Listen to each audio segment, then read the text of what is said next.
Congratulations, everybody! You have made it to a new Tuesday. You have decided to spend your time with me. All of these are great choices. But you know what would be an even better choice? Well, we don't have to know. We already know. It was the choice the Supreme Court made back on Friday. That's right. We are living in a time of modern American history that eventually we will realize this is one of the great moments of our country, of our nation's history. We will remember last Friday as, I don't know, up there with maybe Victory in Europe Day. We might remember it as, same time when we drove the English out, maybe the end of the Civil War. It will go down in history as an amazing day, and of course we are going to talk about it. What is it, though? I've said all this about it, and if you're the one person living under a rock, you may not know exactly what I'm talking about. Well, Dobbs v. Jackson, who I've been talking about since early December, the ruling was finally brought down. And it was more than we could have ever hoped for. So let's get into it.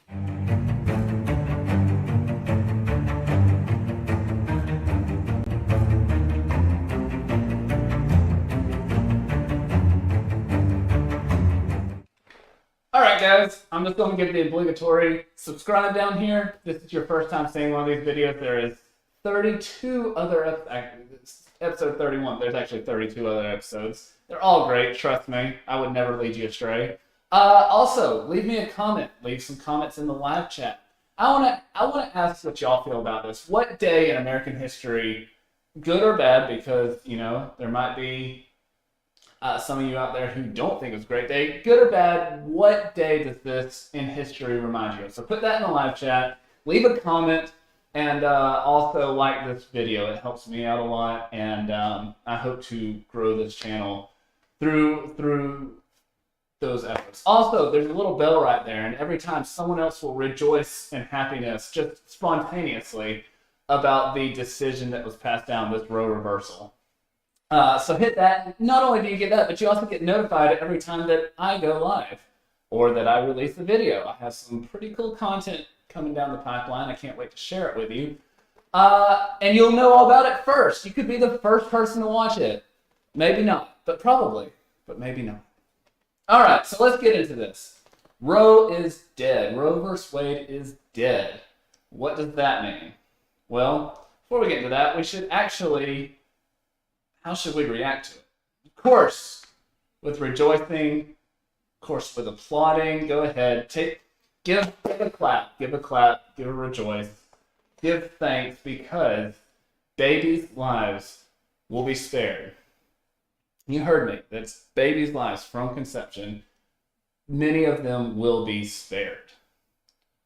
But I think there's a general misunderstanding, and I think it's not on accident what has been put out on this issue. People don't quite understand exactly what it means that Roe v. Wade got overturned. See, if you were to believe any white liberal woman, or really anyone on the left, you would think that if you get an abortion anywhere in this country, you are now going to be thrown in jail and possibly brought before a firing squad to gun you down, and that is just not the case.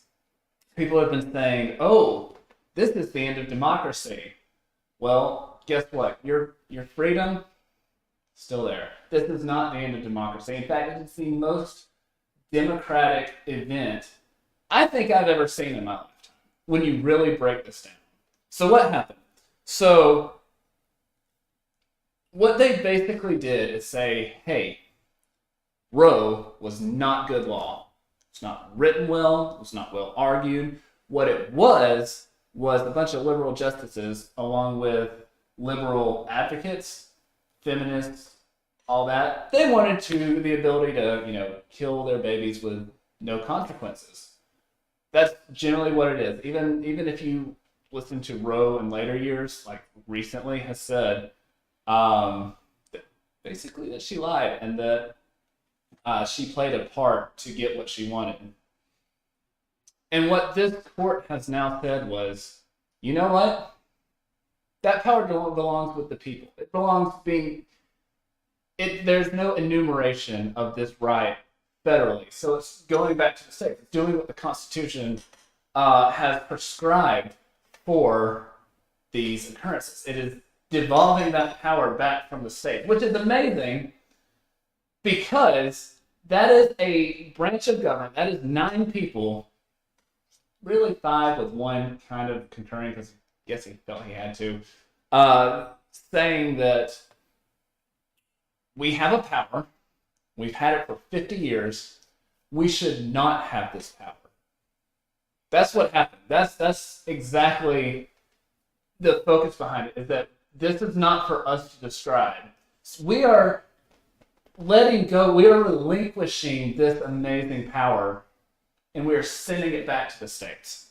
That is what this Dobbs versus Jackson ruling is really about, of them giving up their power willingly, which is why this is it's an amazing moment in this nation's history that there are still 6 people in power who decide, yep, we're going to give up this power that we've had for so long. I mean, that doesn't happen. Most politicians, all people who gain power are afraid to lose it for the most part. These people were not. They did the right thing. What does it not do? Well, according to this decision, it does not delve in. This is not case study for why other liberal things should be reconsidered. Clarence Thomas, he believes they should be. He's the only one who at least was brave enough to put it out. But things like Obergefell, non-married couples having access to contraceptives, all of these things that they're worried about was mentioned specifically in the opinion to keep that they're not going to touch, that this does not give power to deregulate those back to the states, which there's an argument that those should be deregulated back to the states on the same grounds as why this should be deregulated back to the states, but that's an argument for a different time. It just, I feel like I need to say this because people don't understand. It returned the power of legislating abortion back to state legislators. That's all this did. It takes away the viability condition from Planned Parenthood versus Casey. And what does this mean?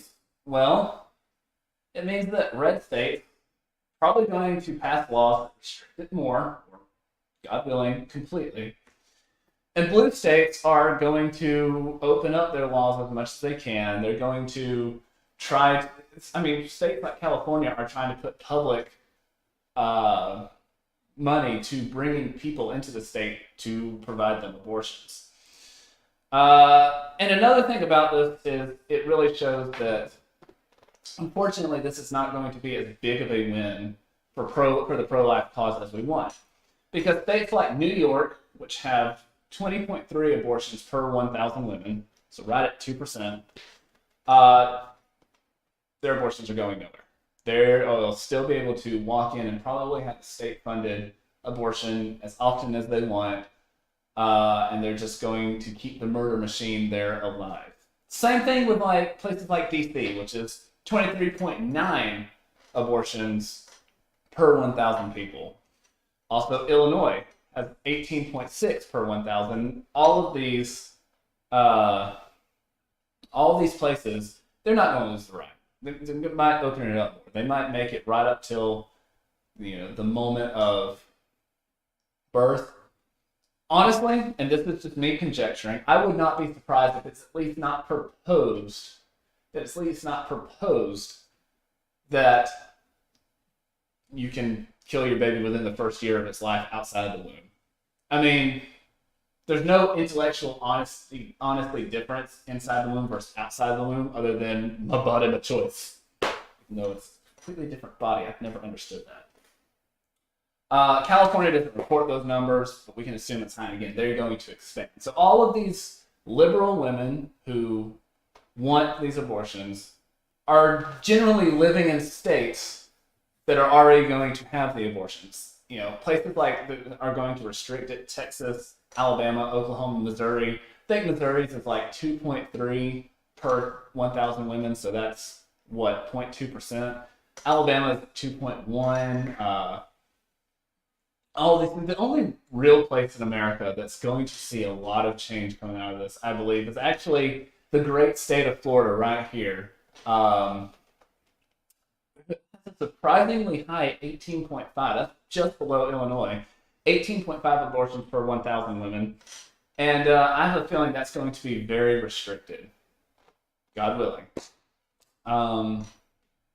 But that does lead to some arguments that we have to talk about. I've had these arguments over the past few days.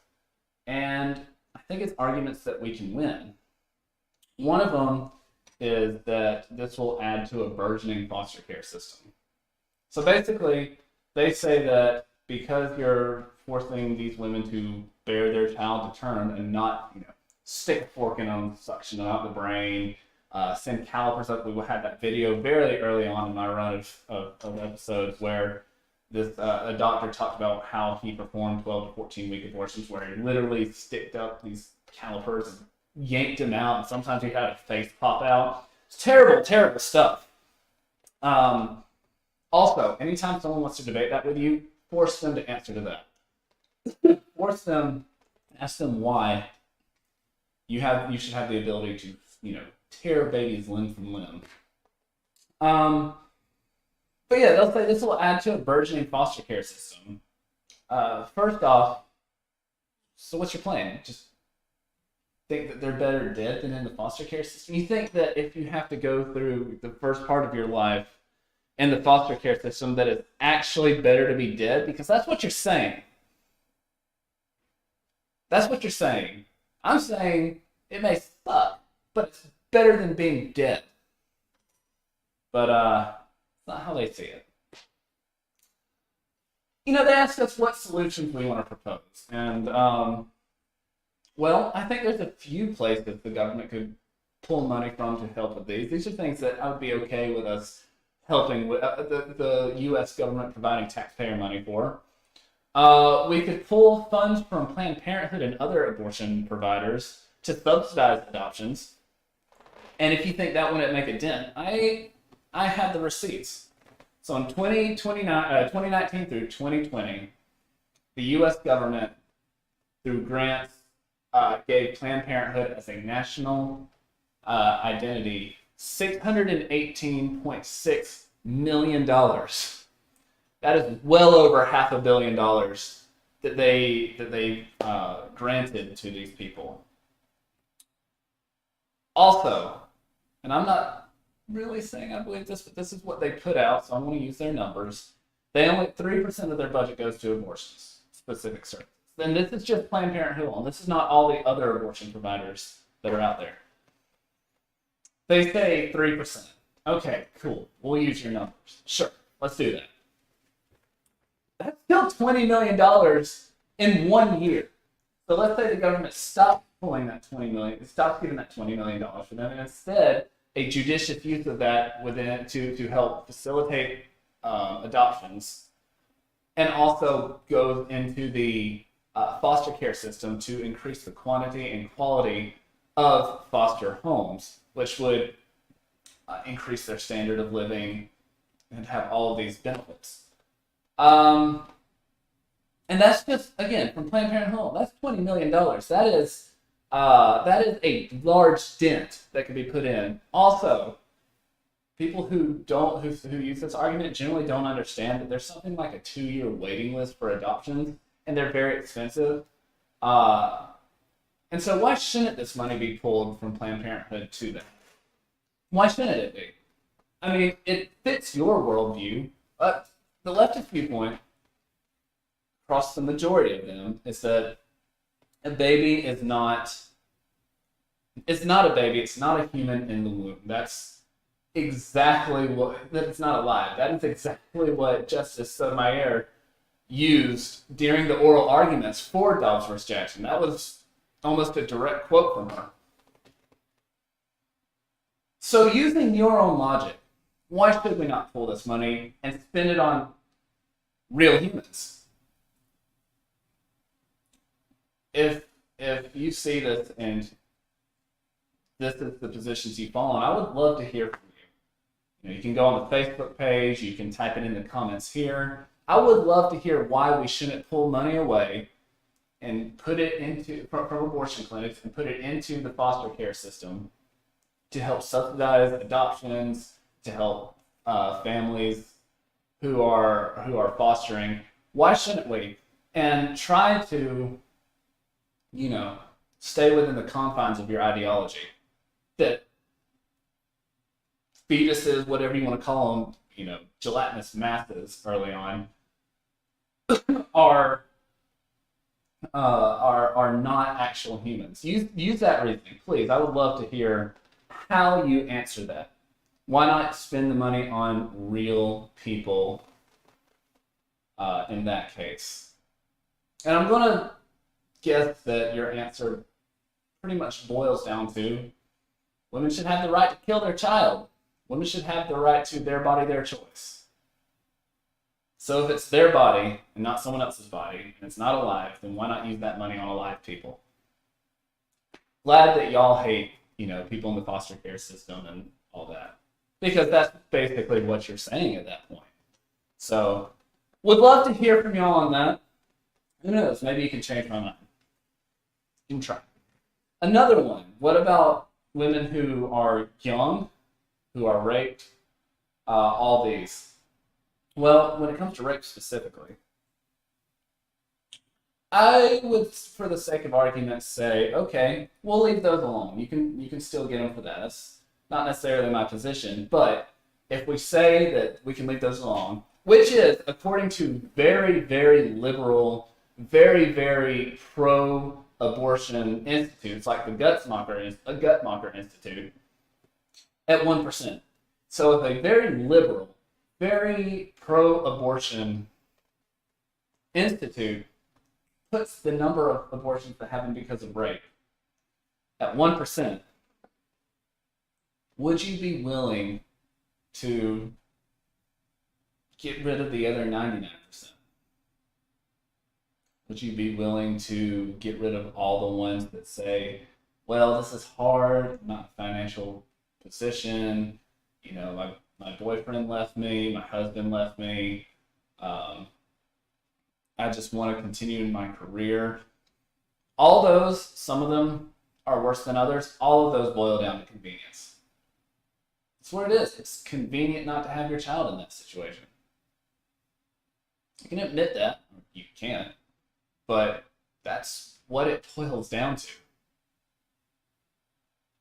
Would you be willing to get rid of all of that? Would you be willing to say, okay, we'll keep it for the worst situations, and then all of these other ones, well, it's a human? I'm going to guess your answer is no. So stop trying to argue that point, because I'm tired of hearing that argument. If you want to talk in good faith about it, if that's the only exception you have, or if that's one of a few exceptions, we can discuss this in good faith. I am more than willing to. I'm more than willing to defend my side. I am more than willing to hear your side. But only if that is your main argument. But that's not most people's main argument. Most people's main argument is they want an abortion. Dadgummit, give it to me. Stop trying to take it away and controlling my body. And that just does not resound with me. Also, why should we consider this life? That's the other one I've heard. Right? And so, for me, it's very simple. I've been told they're just little ooey masses of biological matter that is just basically gelatin. You can't look at it and think that it's a human by any stretch of the imagination. Anything before pre-viability, before they feel pain, etc., you shouldn't consider as a human. To that I say the only difference between viability and a week before viability is a week of development. And that stretches back to the point of conception. See, it's very clear delineation of when you have a human in you versus when you don't. See, before conception, you have the sperm, you're swimming along, then you have the egg, and fireworks happen, right? Life is created, human life. Before that, you have two separate entities, two separate sets of non-human DNA because it doesn't have everything there, and it comes together, and life happens, and you have a single entity, a single unit that has all of the human DNA in it that will split and split and split and split and split and split and split until you have me, or until you have you. In fact, every single one of us who is alive, who the left would consider to be a human, was at one point that one cell where the sperm and the egg came together. Every single one of us was that gelatinous mass at 5 or 6 weeks. Every one of us was that lump of biological matter that was in our mother's womb. And guess what? We grew, we developed, we were human the whole time, because if we weren't human, then what were we? We were alive. We meet all of the standards of being alive that science has put out. So if we were alive and we weren't human, what were we? You see, there's no intellectual honesty here. The only intellectually honest point you can make is that at conception, you were a human, you were alive, and barring abnormal circumstances, barring intentional termination, you were going to grow into this human being, right? You will grow to be a 5'7" boy who really wants to try out for the rugby team and makes it through all the... I'm basically reciting Ruby here.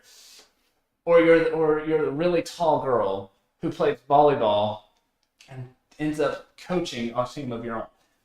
Every single one of us started off as this little piece.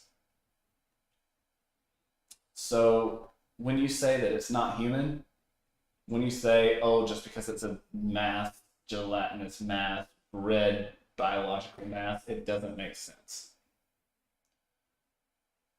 So there's really no, there really isn't any intellectually honest way to say, I think that should be killed, unless you think you should be killing humans with no punishments. But there's one really big thing I want to get to here. And I have a few minutes left. And that is, how should the church respond? How should conservatives, and especially Christians, respond? Well, if you're conservative, you keep fighting for pro-life members in Congress of your respective states, state legislators, who will continue to push back against the tide of abortion, who will continue to save babies' lives.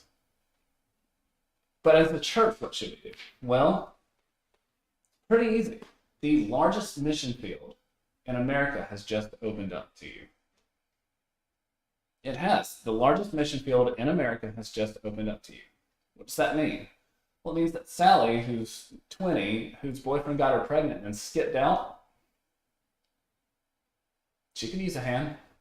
She could use someone over there, maybe going with her to the pregnancy center.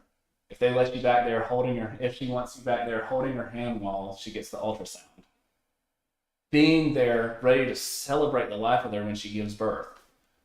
Maybe it's bringing her diapers and baby wipes. Please bring her baby wipes. Trust me, I have 2 younger brothers. Baby wipes are definitely a necessity. Maybe it's one day forging a relationship so much that she will let you take her baby for the night so she can go out and be a kid for just the night, and have fun, and be able to relax.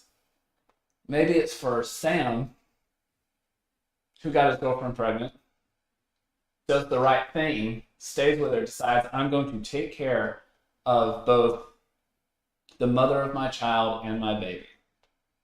Maybe it's strong male role models coming into his life and teaching him how to be a man. Maybe it's helping him find a good job so that he can support them. Maybe it's being there when he has questions that he has nowhere else to go. Because you'll find both of these stories, variations of them, everywhere. In every single community, in every single town, in every single, probably at close to the neighborhood level. You will find people with these stories who need help. And that is where the church should step in. For everybody who says, we don't care about life after birth, this is not only not true, but this is the time to step in and prove how not true it is. So if your congregation doesn't have anything to help these people, like it's great if you don't. It's great if you do organize with local pregnancy centers, local whatever. But have your own group that is specifically for outreach in this.